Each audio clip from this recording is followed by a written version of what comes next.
There is a moment when a small town realizes that the violence it has contained for decades can no longer be held back. When the walls that separated ordinary life from something darker suddenly collapse. When neighbors who worked side by side discover they stand on opposite sides of a question no one wanted to ask. For the people of Attica, New York, that moment came in September 1971, and nothing was ever the same again. This was not just a prison riot.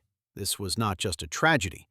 This was a confrontation that exposed everything Americans were fighting about in the early 1970s: race, power, justice, and whose lives mattered when the shooting started. In a town of just over 2,000 people, where almost everyone either worked at the prison or knew someone who did, the line between us and them was supposed to be clear. The guards were us. The inmates were them. But when 43 people lay dead in the prison yard, that line dissolved into blood and confusion, and a truth no one wanted to face. Some of those bodies belonged to the guards, and it was the state that killed them. Let's walk into that September week when a small upstate New York town became the center of a national reckoning. When desperate men took control of the most brutal prison in America and demanded to be treated like human beings.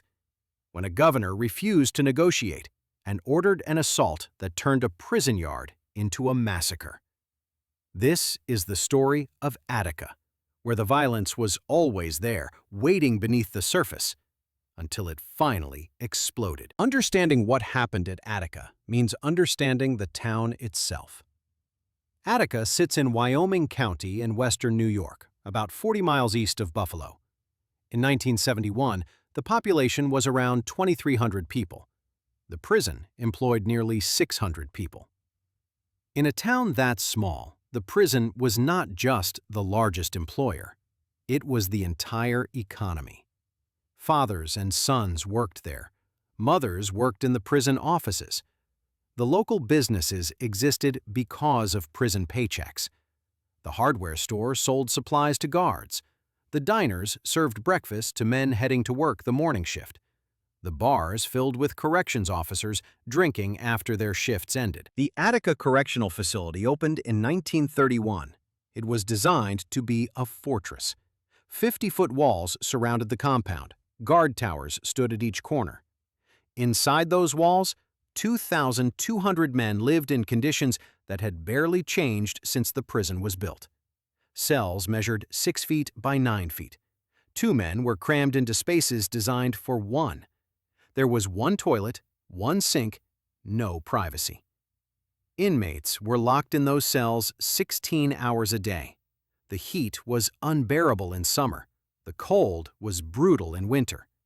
Showers were allowed once a week. The men inside Attica were overwhelmingly Black and Puerto Rican, pulled from the streets of New York City and Buffalo. The guards were almost entirely white men from the rural towns surrounding the prison. Most had never lived anywhere near a city.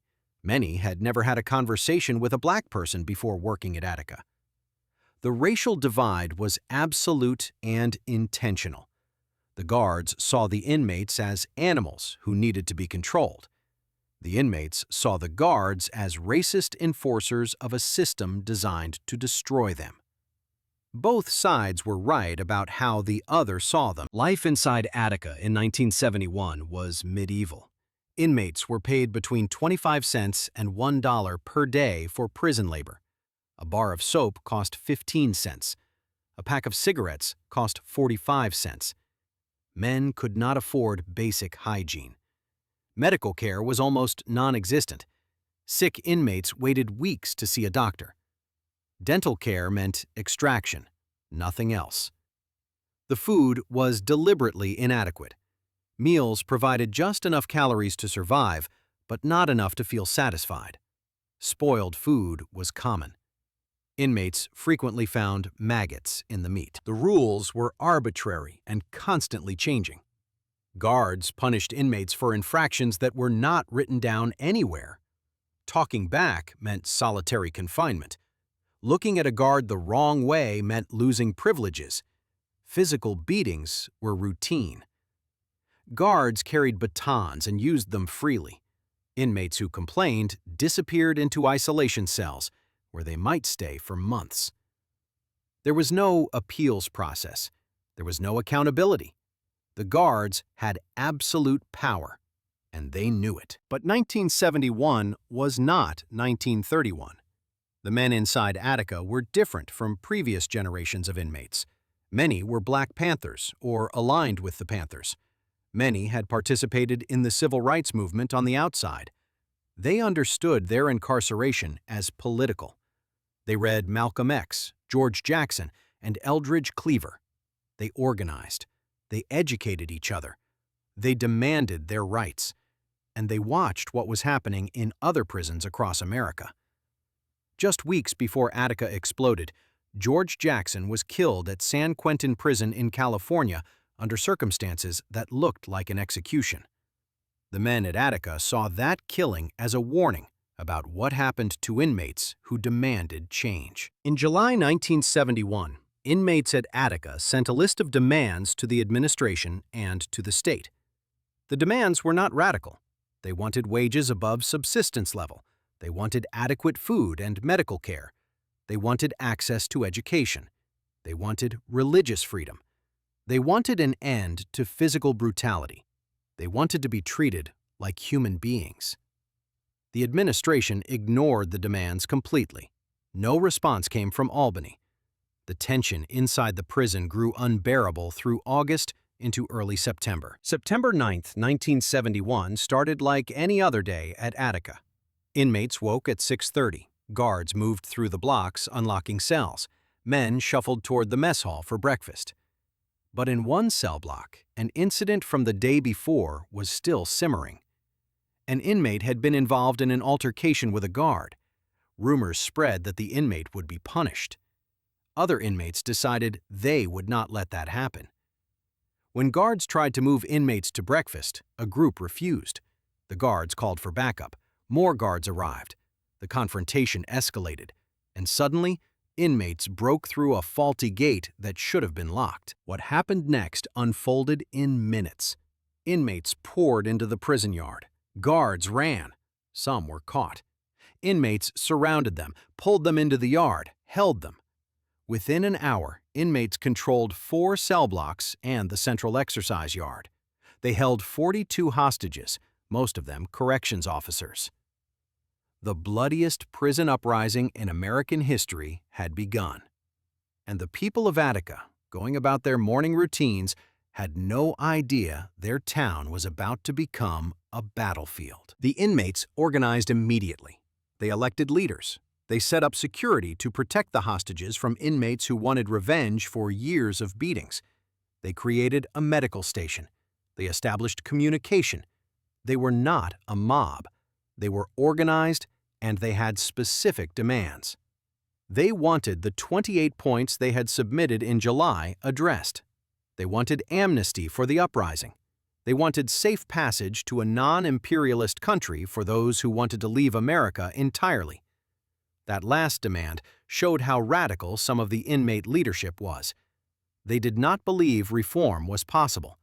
They believed the entire system needed to be abandoned. The town of Attica reacted with shock and fear. Families of guards did not know if their husbands and fathers were hostages or safe. The phone lines jammed with people trying to get information. Police from surrounding counties converged on the prison. The state police arrived.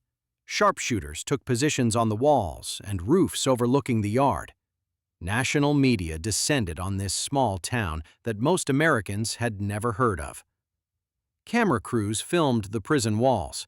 Reporters interviewed townspeople who could not believe this was happening in their quiet community. Governor Nelson Rockefeller faced a decision. He could negotiate or he could use force. Rockefeller was positioning himself for a presidential run. He believed that appearing soft on crime would destroy his political future. He refused to come to Attica. He refused to speak with the inmates directly. Instead, he appointed a citizens committee to negotiate. The committee included civil rights leaders, journalists, and lawyers. Tom Wicker from the New York Times was there. Bobby Seale from the Black Panthers came. They entered the prison yard and spoke with the inmates face to face. What the committee saw inside the yard shocked them. The inmates had created a community. They had organized security. They had established medical care for injured hostages and inmates. They were articulate and educated. They were not animals. They were men who had been pushed beyond endurance and who were demanding basic human dignity. The committee believed a peaceful resolution was possible. The inmates trusted the committee. Negotiations continued for 4 days while the rest of America watched, but Rockefeller was done waiting. On Monday morning, September 13th, he ordered an assault. State police and corrections officers prepared to retake the prison by force. Helicopters moved into position. The attack began at 9:43 in the morning. Helicopters flew over the prison yard, dropping tear gas. The gas was so thick, inmates and hostages could not see.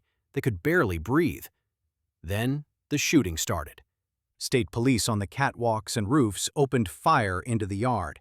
They fired shotguns, rifles, and pistols blindly into the gas cloud. Inmates ran for cover. Hostages, marked with white cloth so they could be identified, tried to signal they were not inmates. The police kept shooting. For 9 minutes, gunfire poured into the yard. 2,000 rounds were fired. When the shooting stopped, 39 people were dead or dying. Another 80 were wounded. 10 of the dead were hostages, killed by police bullets. The official story came immediately. Commissioner Russell Oswald held a press conference and announced that inmates had killed the hostages by slitting their throats. The media reported this as fact. The New York Times ran headlines about inmates murdering hostages in cold blood. The town of Attica believed that the men they had guarded and fed and dealt with for years had committed an atrocity. The divisions hardened instantly. Those inmates were animals. They deserved what they got. That was the narrative. But the narrative was a lie.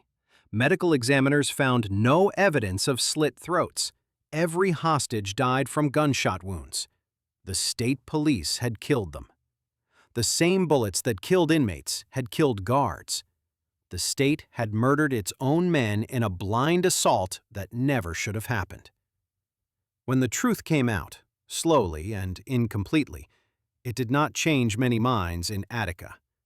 The people who worked at the prison, who lived in the town, who depended on the prison for their livelihoods, they needed to believe the inmates were the monsters. Admitting the state had massacred hostages and inmates alike meant admitting the entire system was murderous. The aftermath was chaos and cruelty. After the shooting stopped, state police and corrections officers conducted what can only be called revenge. Inmates were stripped naked and forced to crawl through mud and broken glass. Guards beat inmates with clubs. They burned them with cigarettes. They made them run gauntlets where officers lined up and struck them as they passed. Inmates were forced to lie face down in the mud for hours while guards walked on their backs. Sexual abuse occurred. All of this was witnessed and documented. None of it led to prosecutions of officers. Instead, the state prosecuted inmates. 62 inmates were indicted on hundreds of charges, including murder. The trials dragged on for years. Only 2 inmates were ever convicted, and those convictions were eventually overturned. Not a single officer or state trooper was charged with a crime for the deaths during the assault or the torture afterward. That disparity told inmates and activists everything they needed to know about who the justice system protected. The town of Attica split into factions that never reconciled. Families of guards who died in the assault blamed the inmates, even after evidence showed police bullets killed the hostages. They could not accept that the state they served had killed their loved ones. Other townspeople began asking questions about why force was necessary, why Rockefeller refused to negotiate, why police fired blindly into a crowd of hostages and inmates. Those questions made them traitors in the eyes of their neighbors. Friendships ended. Families stopped speaking. The prison remained, but the community fractured. For the families of inmates who died, the fight for accountability lasted decades. They filed lawsuits demanding compensation and justice. In 2000, 29 years after the massacre, the state of New York agreed to pay $12 million to inmates and their families. In 2005, the state agreed to pay $12 million to the families of hostages. The money came with no admission of wrongdoing, no apology, no acknowledgement that the assault was a mistake. What happened at Attica exposed the brutality that American prisons inflicted daily on inmates, hidden behind walls in small towns where most people preferred not to know. It showed what happened when men with nothing left to lose decided to demand dignity. It revealed how quickly the state would use lethal force rather than address legitimate grievances. And it demonstrated that even when the evidence was overwhelming, the system would protect itself rather than admit guilt. For those who remember Attica, or who grew up in its shadow, the questions remain. Could it have ended differently? Would negotiations have worked if Rockefeller had come to the prison? Did the inmates ever have a chance? Or was the violence inevitable in a system built on dehumanization and control? The answers matter because the conditions that created Attica still exist in American prisons today. Overcrowding, inadequate medical care, racial disparities, guard brutality. The walls still separate us from them, and the question of what happens when those walls fail is still unresolved. If you found this look into a moment that changed how America thinks about prisons and justice worth your time, subscribe to explore more stories about the events that shaped us, and leave a comment about what you think. Could Attica have ended differently? Do we tell this story honestly? The conversation matters because the issues never went away.